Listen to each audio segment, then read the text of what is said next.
Hey everybody, welcome to the kind of tutorial where we're going to walk through how to do color adjustments and how to make images look black and white, as well as just messing with the color. So again, we're going to open up Pixlr E and we are going to find an image to work with. I think what we should do is choose a colored image. So let's grab an image from my desktop. And we can use, I don't know, let's do this family photo. Open it up.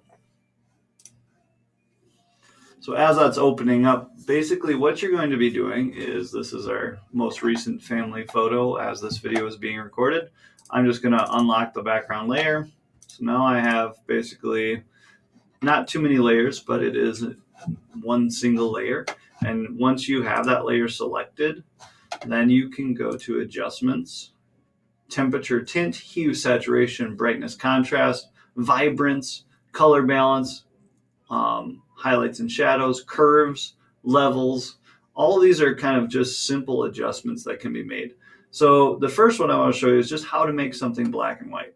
So if you go with hue and saturation, your saturation is the amount of color you're showing.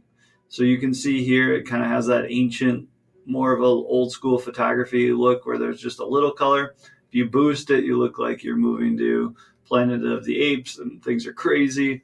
Or if you just drop out the color and make it black and white, well, now I have a black and white image. So this is all about your saturation, which is under adjustments, hue, saturation. Next, if you wanted to change the hue, let's say you want to make us like green people, blue people, purple, which is actually kind of looking cool.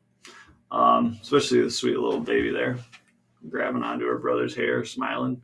All right, so those are just some options. You could also boost the lightness, look like we're getting struck by lightning, or really dark, like we took a family photo at night. Lots of options there. The other thing is going to be to look at, so these other ones work great too. I always like to boost the contrast, especially in black and white photos. So let's just do that quickly. I'm going to go to adjustments, drop out the saturation, and then I'm going to go to adjustments, brightness, contrast, and boost the contrast just a little. Gives it more of a dark, your blacks become black rather than like a little bit lighter gray. So obviously this is too much, but just a little boosted contrast in a black and white photo is something I always enjoy. All right, back to the colored version. I do want to show you the curves.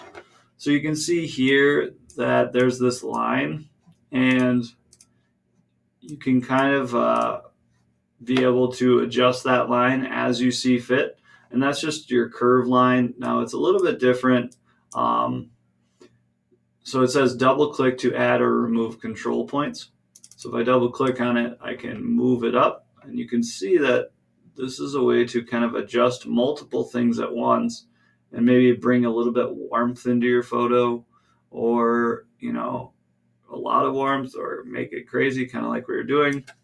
But that's just a different way to see the curves. And the other one that's really popular is the levels. And this one I actually use a lot. So in a less quality image, maybe something that was taken quickly, I would take in the levels and I would bring the dark level up to the line here. So this is going to be the dark line and the light line.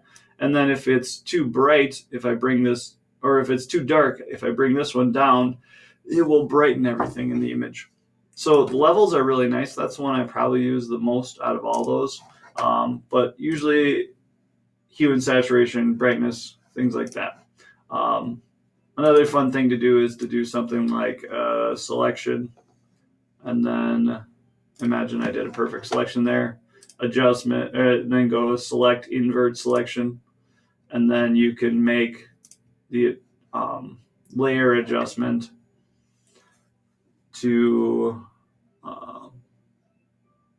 basically you can make it black and white on the outside. So let's do that by duplicating the layer. And then on that layer, you can see that I can drop out the hue and saturation. All right, now obviously this isn't a great example, but this would be what it would be like if we were standing in a black and white background.